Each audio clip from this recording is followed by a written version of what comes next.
మగవులు మెచ్చే ఆషాఢం sale Chennai shopping mall ఆడి KG sale.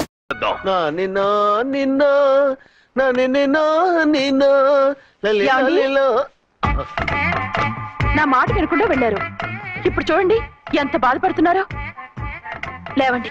లేస్తే పడుకోలేను. నేను పడుకోబెడతానుగా. లేవండి, జ్యూస్ తాగుదురు గాని. ఇప్పటికి 6 సార్లు తాగాను, ఇంకా నా వల్ల కాదు. అలా అనకండి, భోజనం లేదుగా, నీరసం వస్తుంది. పట్టండి. అయ్యో వద్దండి, వద్దండి. అండినా? అండి అన్నానండి, అనే ఉంటానండి. ఈ బాంబులు తాకిడికి ఎవరితో ఏం మాట్లాడుతున్నానో అర్థం కావట్లేదండి బాబోయ్. మీ మాటలో కూడా తేడా వచ్చింది. అదండి బాంబింగ్ ఎఫెక్ట్ అండి. మూతి పగిలి 4 ఖర్చుకున్నాను. అయ్యో, మీకేదైనా అయితే నాకు దిక్కెవరు? ఆయన ఇంకెవరు? ఆయన ఎవరు? ఆయనంటే దేవుడు. దేవుడు. సర్లే, పట్టండి. ఏంటలా వణుకుతున్నారు? పైనుంచి కిందకి ఎర్తవుతుంటే వణకుండా ఎలా ఉంటాను? నాకు అసలే సహనం తక్కువ. కాస్త దూరంగా ఉండండి. సారీ అండి. ఇంతటి దానికి సారీ ఎందుకండి? సారీ మార్చుకుని వస్తాను. ఉండండి.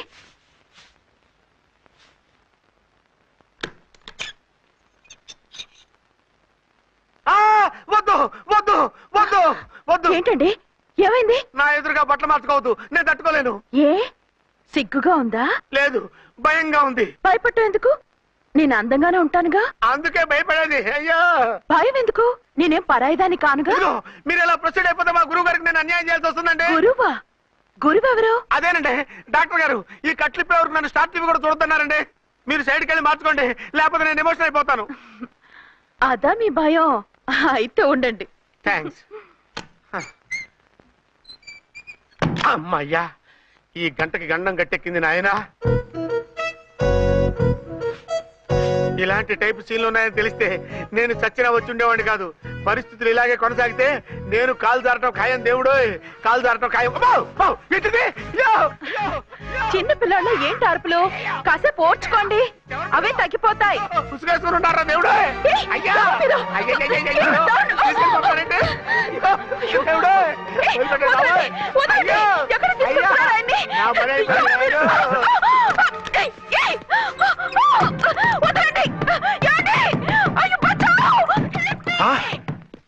ఏంటో కేకలు? ఝాన్సీ గొంతులో ఉందండి. ఓరి నాయనో, ఆ దరిద్రుడు ఝాన్సీని చూసి అటెంప్ట్ ఏమైనా చేసేస్తున్నాడేమో.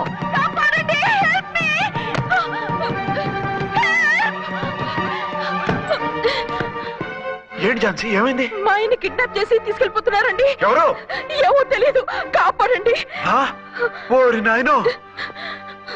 బారసాలకు ముందే ఝాన్సీ నా వైఫ్ అని ఫిక్స్ అయిపోతే సడన్ గా హస్బెండ్ అయిపోయి దాన్ని బెడ్ ఎక్కేద్దామని చూస్తున్నావురా?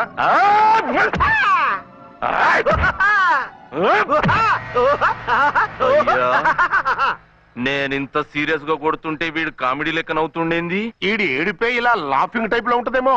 ఇంకో 2 రౌండ్లు వేసుకో. వేసుకో వేసుకో వేసుకోరా బాబు.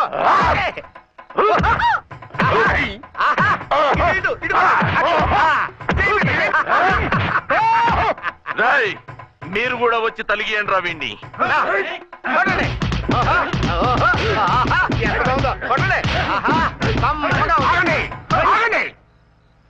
ఈడు ఎందుకు ఏడవకుండా నవ్వుతున్నాడో నాకు ఇప్పుడు అర్థమైంది. ఎందుకు? తల్ల పరుపు మందాన బ్యాండేజ్ చుట్టుంటే దెబ్బ ఎలా తగులుతుంది? గదా సంగతి. అదే కట్లు మొత్తం ఇప్పి కొట్టుర్రా వీణ్ణి. వద్దు వద్దు, కట్లు మాత్రం ఇప్పొద్దు. ఏ లోపట బట్టలు లేవా? డ్రాయర్ కూడా లేదు. ఏం పర్లేదు, మేము మగాళివే కదా. ఇప్పండి రా. వద్దు వద్దు బాబాయ్, కట్లిపోతున్నారు బాబాయ్. బాబా, ఏంటిది? రక్షించండి సార్, నన్ను రక్షించండి సార్.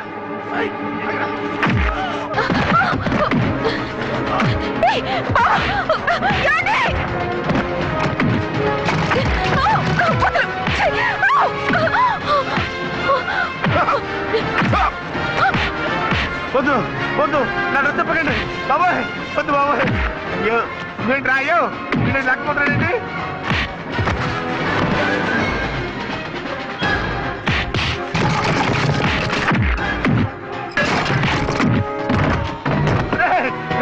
నాకంటే రా, ధర్మం చేస్తావు రే.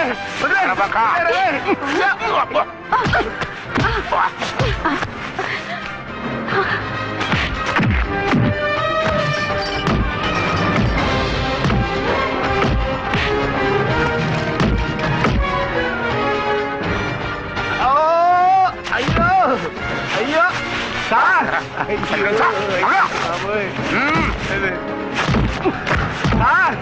సార్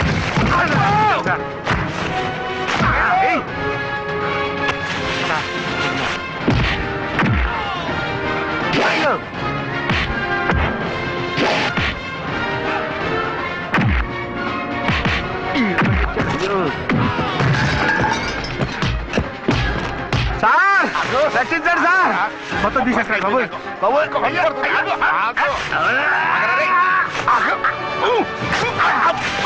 మళ్ళీ స్లిప్ అయిపోయి ఉంటారు నాయన. సార్ సార్ రక్షించండి సార్ సార్ రక్షించండి సార్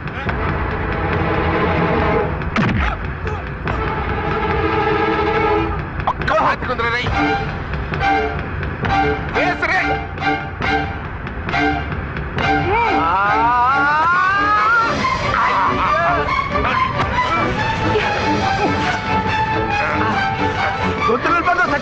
చచ్చిపోతానయ్యా కాపాడండి సార్ సార్ త్వరగా రండి సార్ రండి సార్ అయ్యా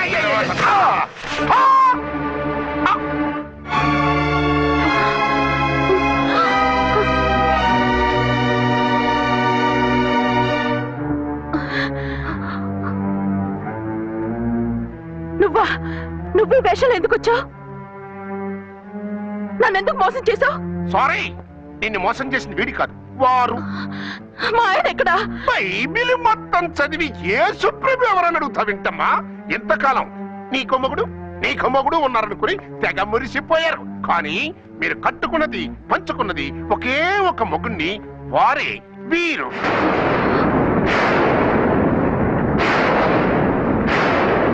బాబు, ఆవిడ మీకేమవుతుంది? ఆవిడ మా ఆవిడే.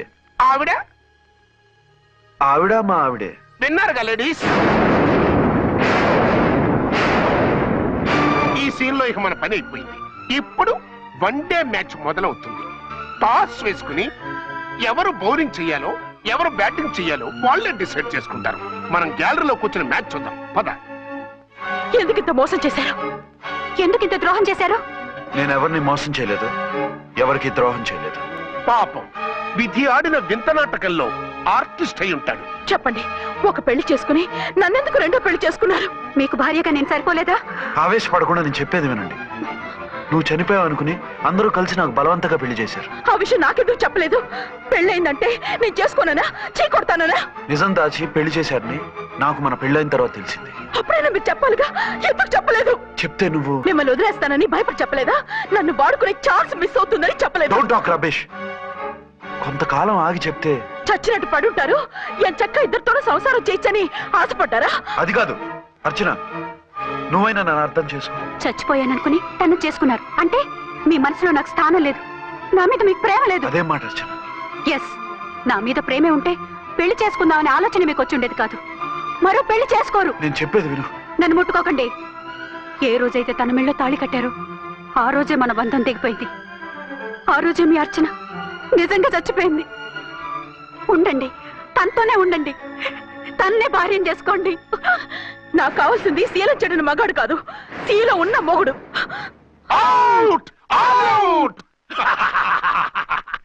బంగారం లాంటి మా సిఐ గారి కాపురాల్ని నాశనం చేశారు.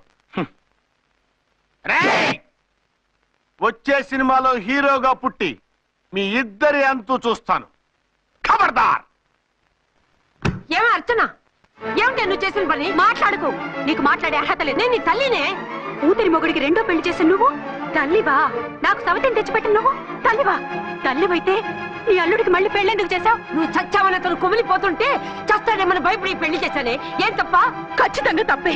నాకే కన్నొక్కరా కానొక్కరా, నాలో ఏ లాభం ఉందని, ఏం తక్కువ అని రెండో పెళ్లి వాడికి రెండో పెళ్ళంగా పడి ఉండాలి. అంటే జీవితాంతం మొగుడు లేకుండా బతుకుతావా? మొగతోడు లేకుండా ఉంటావా? ఏ మొగుడు లేకుండా బ్రతకలేనా? ఆడదానికైనా మొగుడు అవసరం, మగాడికి పెళ్ళ అవసరం లేదా? నేను ఇంకో మొగాడిని చేసుకుంటే అతను సహిస్తాడా, భరిస్తాడా? మగాడికి ఆడదానికి పూలిగెట్టి. మగాడికి ఏమైనా కొమ్ములున్నాయా? స్పెషల్ గా పైనుండి ఊరి పడ్డాడా? వాళ్ళు తినే ఉప్పు కారమే మేము తింటున్నాం. వాళ్ళ ఒంట్లో రక్తమే మా ఒంట్లోనే ప్రవహిస్తోంది. అది కాదమ్మా, మొగుడిని వదిలేసిన ఆడదాన్ని నీచంగా చూస్తారు, చులకన చేస్తారు. పెళ్ళాన్ని వదిలేసిన మొగుడిని గౌరవించి హారతలు పడతారా? అతను నిన్ను వదిలేయాలనుకోవడం లేదు, నిన్నే కావాలనుకుంటున్నాడు. అతను కావాలనుకుంటున్నది భార్యని కాదు, ఆడదాన్ని. అంటే దూరం చేసుకుంటావా? లేకపోతే దగ్గరే ఆత్మాభిమానం చంపుకొని కాపురం చేయమంటావా? 3 ముళ్ళు 7 అడుగులు 4 గోడలు ఇవే ఆడదానికి హద్దులని పడుండమంటావా? దాని పక్కనో రాత్రి నా పక్కనో రాత్రి పడుకునే మనిషిని నా మొగుడని అనుకోమంటావా? నేను సతినా సవతినా లేక సానినా? ఏ అర్థం చెప్పుకొని ఏ హోదాతో అతనితో ఉండమంటావు? పరాయి ఆడదానికి దక్కినవాడు నా మొగుడు కాదు. అంటే ఏమిటావు? ఆ మొగుడిని వద్దనుకుంటాను, విడాకులు తీసుకుంటాను.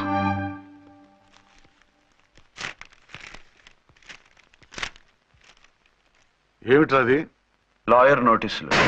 లాయర్ నోటీసులు ఎవరు పంపారు? నీ కోడళ్ళు. దేనికి? వాళ్ళకి విడాకులు కావాలంట. నువ్వెందుకురా బాధపడతావు? సిగ్గు ఎగ్గు లేకుండా విడాకుల కోసం కోర్టుకెక్కినందుకు వాళ్ళు బాధపడాలి. నీలాంటి మంచి మొగుడిని దూరం చేసుకుంటున్నందుకు వాళ్ళు ఏడవాలి.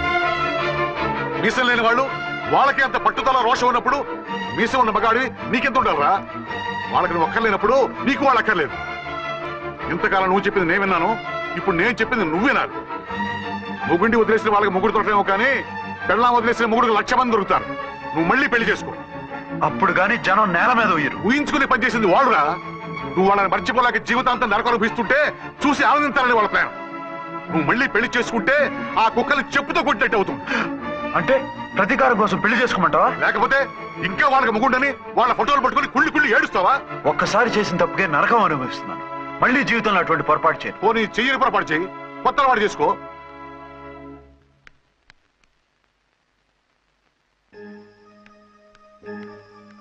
ఇదిగో నాలాగా తాగుడు అలవాటు చేసుకో.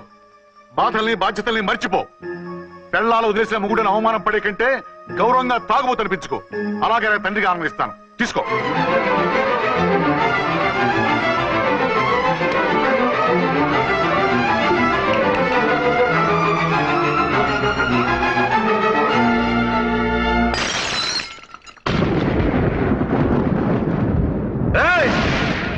అర్చన, ఝాన్సీ, బయటికి రండి. అంటే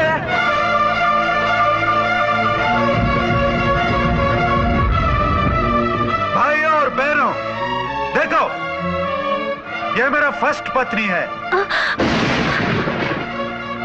ఇది నా సెకండ్ పత్ని. ఏంటి ఆ లుక్లు? తాగొచ్చానా? నేను తాగలేదే, మీరే తాగించారు. తేగేదాకా తెచ్చారు, తాగేదాకా తీసుకొచ్చారు. నాకు విడాకులు ఇస్తారు. మనది పెళ్ళ పేకాట. ఆడినంతసేపు ఆడి మధ్యలో మిడిల్ డ్రాప్ చేయడానికి. అసలు నేను మీకేం ద్రోహం చేశాను? నువ్వు తిరిగి రాగానే on the spot first night cancel చేసుకుని నీ దగ్గర పరిగెత్తు రావడవా? ఇంకో మగాడు ఎవడైనా అయితే అలా వచ్చేస్తాడా? చెప్పను ఛాలెంజ్. నువ్వు చచ్చావు అనుకుని పిచ్చి వెదవలా తయారయ్యాను. కళ్ళు పూసుకుంటే కళ్ళలోకి వస్తున్నావని కంటికి నిద్ర లేకుండా కడుపుకి తిండి లేకుండా గడిపాను. చచ్చి నీ దగ్గరికి వద్దాం అనుకున్నాను. కానీ నా కన్న తల్లిని మర్చిపోలేక తాగుడికి అలవాటు పడ్డ మా నాన్న నా జీవితంలో నీ జీవితం కాకూడదురా, భార్య లేని లోటేంటో నేను చవి చూశాను. మళ్ళీ పెళ్లి చేసుకోరా అని బలవంతం చేస్తే చచ్చి కన్న తండ్రిని ఏడిపించలేక బతికి దీన్ని పెళ్లి చేసుకున్నానే తప్ప దీని రంగు పొంగు చూసి బెర్రెత్తి కాదు. అది నేరమా, పాపమా? ఏమే ఈ ఏటి మేటి సౌత్ ఇండియన్ పతివ్రత, నీ సంగతి ఏమిటే? సెకండ్ హ్యాండ్ మొగుడు దొరికాయండి షేక్ అయిపోతున్నావా? ఇంతకు ముందు నేను ఎప్పుడైనా తాగానా? నేను తాకానా? కామం కళ్ళకెక్కి నీతో మంచం ఎక్కానా? మజా చేశానా? పెళ్ళైన తర్వాత కూడా నిన్ను పతివ్రతలా బతకనిచ్చాను కదే. నేనే దుర్మార్గుడిని అయితే, ఆడదాన్ని అవసరంతో ఏడ్చేవాడిని అయితే, ఎప్పుడో నిన్ను చెడిపోయేదాకా చెడగొట్టేవాడిని. కానీ ఎందుకు అలా చేయలేదు? ఎందుకు నీది తప్పలేదు? భార్యగా అర్చన నాలో బతికుంది కాబట్టి. నిజం చెప్పలేదు అని చెప్పుకోవచ్చిన మేకలా గిచ్చుకుంటున్నావు. ఎందుకు చెప్పలేదో తెలుసా? నా కూతుర్ని ఎవరు చేసుకోవడం లేదు, రెండో పెళ్ళంటే వద్దంటుంది అని మా బాబు దగ్గరకు వచ్చి ఏడిస్తే నాకు అబద్ధం చెప్పి నీకు తాళి కట్టించారే. 20 ఏళ్లుగా కనీ పెంచిన నీ అబ్బే నీకు నిజం చెప్పినప్పుడు నేనెందుకు చెప్పాలి? అది బతికొచ్చిన తర్వాత మా వాళ్ళు నీకు నిజం చెప్పలేదని తెలిసింది. అప్పుడు నాకు ఇదివరకే పెళ్ళయింది, చచ్చిందనుకున్న నా పెళ్ళం తిరిగి వచ్చిందని నీకు చెప్తే గుండె పగిలి చేస్తావని నీకు చెప్పలేదే. నువ్వంటే నా ఆల్ ఇండియా పతివ్రత 9 నెలలు లంకలో ఉండొచ్చిన సీతని అగ్ని ప్రవేశం చేయమన్నాడా రాముడు?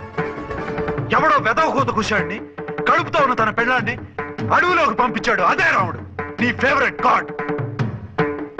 నువ్వు అడ్రస్ లేకుండా 25 నెలలు ఎక్కడికో పోతే ఎక్కడున్నావు, ఏం చేశావు, ఎవరితో ఉన్నావు అని అడిగానా? లేదు. అనుమానించానా? లేదు. వాయ్? భార్య అంటే ప్రేమ, భార్య అంటే నమ్మకం, భార్య అంటే విశ్వాసం. ఆ రాముడు గ్రేటా, నీ మొగుడు గ్రేటా? చెప్పవే, చెప్పు. ఆ రాముడిని దేవుణ్ణి చేసి గుళ్ళో కూర్చోబెడితే నన్ను రాయించేసి రోడ్డు మీదకి విసిరేస్తావా?